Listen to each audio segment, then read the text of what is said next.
Hello and welcome to another Dicey Encounters role-playing video. And this week we're going to talk about how to get more people to play Dungeons and Dragons. And you may be thinking, well, there's loads of people playing Dungeons and Dragons. I've seen it. I've seen it on Twitch and I've seen it on YouTube. I've seen it all over the place and on Reddit. Um, but I think the issue is, in my personal experience, is that Dungeons and Dragons only appeals to a certain type of person. And in this video, I want to talk about ways that you can try and get maybe some different people to try role-playing games in general. And yes, you can point to other role-playing games that appeal to different people. Dungeons and Dragons is an old system. It's very much sword and sorcery. It's simplistic in that way, but it's also most likely the first game that people are going to play. And if people want to get involved in role-playing games, a game of D&D is going to be the one that they are going to be able to get to easiest. For example, where I used to work, we had probably 3 games of Dungeons and Dragons going on within different groups of people. But do you know what all of those players had in common? They were all young guys. And I enjoy having different people in my D&D groups. I enjoy having people of different gender and people of different race and different experiences and backgrounds. But then you immediately run into this problem of where the game kind of isn't made for them. When my girlfriend tried out D&D and she, when she got her character sheet, she was looking at the characteristics and the skills and being like, why are all these things like things that men like being? So you've got stuff like strength, dexterity, constitution, charisma, acrobatics, athletics, history, intimidation, investigation, performance, persuasion, sleight of hand, stealth, survival. If you were someone who didn't really enjoy that kind of high fantasy stuff, adventuring stuff, you would probably have a hard time imagining a character that you would actually want to be. Like if you think of Lord of the Rings, loads of people who I grew up wanting to be. I think I even went from wanting to be Legolas to wanting to be Faramir to Aragorn. No wait, Legolas, Aragorn, Faramir. And if you're looking for a good female character, then it's the one who dresses up as a man so she can be included, the one who does a bit of horse riding and then spends the rest of the trilogy kind of laying around on a chaise longue. Or you've got Galadriel, who's kind of just chilling in a treehouse talking to Frodo ominously and sort of supporting him. So yes, this video is about trying to maybe not change D&D, not to change it and make it a different game, but kind of how a DM can change their perception, their approach to DMing to kind of make it better for those kind of players, because the last thing you want is people to join and then say it's not for me and then leave, and then you're going to feel like you failed them somehow. So my first tip, and you'll be happy to know I've split these down into tips because all my videos are tips. My first tip is, before you start the game, this campaign that you're doing, who do you actually want to play with? Starting a role-playing campaign, I work in the games industry, so when I say I'm starting a D&D campaign, there is a lot of interest. And having to pick who gets to be a part of it is kind of painful. And I've done that thing where I've just said yes to everyone and had a group that's just too big. I've accepted new players who are hardcore, players who kind of just want to try it out, players who want to do it for 2 years, mix them all together, and obviously the campaign exploded. I have my own set of rules about what kind of campaign I want to run, and it's normally 4 players once every 2 weeks, and preferably they need to have played the game before, so they know what they're getting into. So you need to do the same sort of thing. Do you want to introduce new players? Because if I run a game and I know there's going to be new players, I will run it differently. I will spend more time trying to get those new players to actually get into the rhythm of playing the game, because that is something that people struggle with.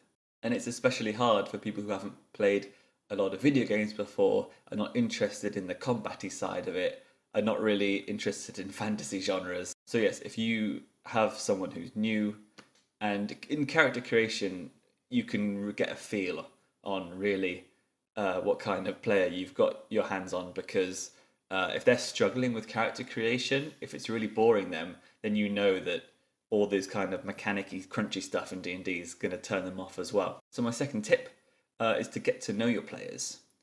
Find out, if you don't already know, how many games they've played. What kind of games do they like? Do they like crunchy RPGs, JRPGs? Do they like the turn-based combat? Or do they like the narrative stuff? Do they like the short-run, story-based games? What kind of stories do they actually like? How much role-playing have they done before? How much kind of have they done improv before? Have they done acting before? Have they been on stage? Is it something they enjoy doing? What kind of TV shows and films do they enjoy? What kind of themes do they actually like and react to well? You can tell a lot about someone by what genre of book they like the most. You know, if it's sci-fi or fantasy or thriller or horror or, I don't know, autobiography. This is why running a meeting at work always reminds me of being a DM, because you have to make sure that you have content that will engage and get everyone on board. You can't just blast everyone with one generic thing and then hope they all latch onto it. So once you know how much experience your players have and what they actually like, then you can just adjust your campaign to it. Tip number 3, try and change up your encounters based on what you've learned about your players. And even if you've got one player, or if you've got one new person in your group who's never played D&D before, maybe they've played a few video games, you know, don't jump straight into a session which is just one big turn-based combat. And if you do, try to make it less like a slog, a video gamey slog. And this is something that I struggle with in D&D anyway, with these huge HP pools that the enemies have. At lower levels, enemies are just whacking each other and whacking each other, and I miss and miss and whack and whack. If things get boring, spice it up. Environmental shit happening, get them to run away, get them to surrender, all this kind of stuff. Or just lower the HP of enemies so you have like more enemies, but they kind of get cut through quickly. So it's more like fast paced. And ask your new player, what do you do in the combat? And whatever they say, however ludicrous it is, try and work with them to find out what exactly it is that they're trying to do. Because more often than not, they're trying to do something they've seen on a TV show or a film or something, and you need to help them get realize that fantasy. Even if it's something that isn't violent, if they want to put their sword to someone's throat and get them to surrender, then lean on that, you know. And throughout the running of this session, keep an eye on that player. Keep an eye on their mood, on their energy, if they're getting their phone out and stuff. You know, I had this in the campaign I'm running now. We had this Curse of Strahd, and we started off with one guy in our group who hadn't played D&D before, and we were going through the Death House, which was very kind of dungeony, and the book wanted you to go through every room and describe every room and create this kind of scary ambiance. And then there's like a dungeony bit underneath, more rooms and more spooky stuff. But most of my players weren't interested in solving the mystery of the Death House. They just wanted to get through it and kill the stuff. So this new player, his first experience with D&D was like, okay, next room, next room. Okay, we kill this thing. Okay, next room. And it was that for kind of 3 sessions. And yeah, no wonder he didn't want to play anymore. If I had, you know, tried to engage him more and worked out what actually that he wanted from the game and his kind of stories that he liked, then maybe I could have worked that in there as well. And I thought I was really, you know, getting somewhere when, you know, I put him in the Dream Pastries encounter, and he actually tried to save the child and actually managed to do it. So don't be afraid to throw away the clunkier parts of D&D just for the time being, just to help the onboarding process of this person, because in the future you can always come back to it and add more complexity as you go on. But if you've got players who are up here with their skill level and a new player who's down here, then you need to bring everything down. My 4th tip,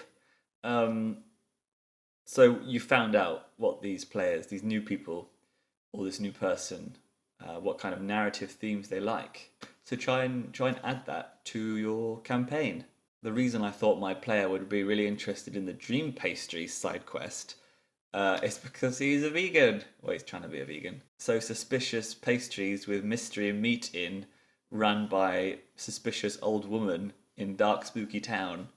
I thought that would definitely be something of interest, even in that kind of silly way. You know, something that you can do if someone has kind of expressed a feeling that D&D is more of a male fantasy thing. You can always swap the tropes on their heads. You know, the first time I wanted to show what role playing games were like to my girlfriend, we sort of did a quick one player dungeon world. And this was 2016, so Brexit had just happened, and she was a druid, and using that kind of asking the players questions to work out what the story is. Basically, the story that we made was that um, there was a evil druid called Figel Naraj, who was trying to basically uh, sell off the forest that she sort of roamed in, and I think she managed to get some dragons, trick some dragons into coming and killing the druids at this kind of forest all bar one. Which, if you don't know what that is, it's a wanky restaurant that city blokes go to. And that was kind of like a micro example of how you get someone interested in role playing games. Is you take the things that they care about or the things that they want, that they really kind of would want to happen, and you let them do it in this world. Obviously, there are limits, but things like that can be very fun, and it's the reason that people have been playing role playing games, because they want to be a really intelligent wizard and shoot fireballs, or they want to be a big meaty barbarian and smack skeletons. When I first started playing role playing games, it was an after school thing. I was like 11 or 12. I don't remember what edition it was. I don't remember any of the rules. I don't remember even having a character sheet. I just remember in my head I was Legolas, right? And I was shooting kobolds like, you know, like that. It was just, you know, it was amazing. But luckily for me, I wanted to be Legolas because I was a 12-year-old young white boy. And, you know, Sword and Sorcery can let me do that because that's what it's pretty much based on. That pretty much is my final tip: is find your players' reality.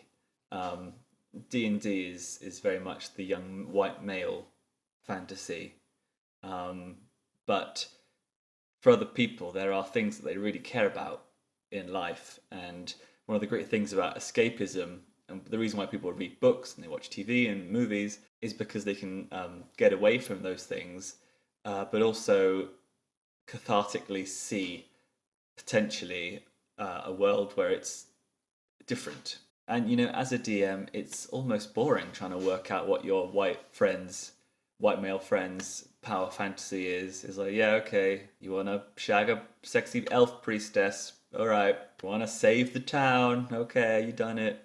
You know, where's the adventure with the mad elf king who wants to build a wall where his land is? You know, and he's going to spend all of his gold on building a wall, but he hasn't quite built the wall yet because he wants the dwarves to build the wall. So try and find your players' reality. Try and find where they want to actually escape to, what kind of issues that they find interesting. And then try and bring them into Dungeons and Dragons. And trust me, your other players will enjoy this as well. They're not going to be too upset that they're not going to be able to go and kill some goblins in a cave. Okay, that's all I've got for today. That felt a bit rambly. Hopefully that all made sense. My blog is actually written quite differently, and then I had to kind of do a different version for the video to get those 5 tips. You've got to get those 5 tips. Got to get those deliverables. I'm gonna have one more video before the Christmas break. I don't know what that is yet, but if you have any topics that you want me to cover, then please go ahead and let me know. And also, if you've had issues where you've had new players and felt bad because you couldn't quite get them to enjoy D&D, and you kind of thought afterwards of ways that you could do that, then share them as well. And that's it from me, everyone. Have a good weekend. I will see you next week. Until then.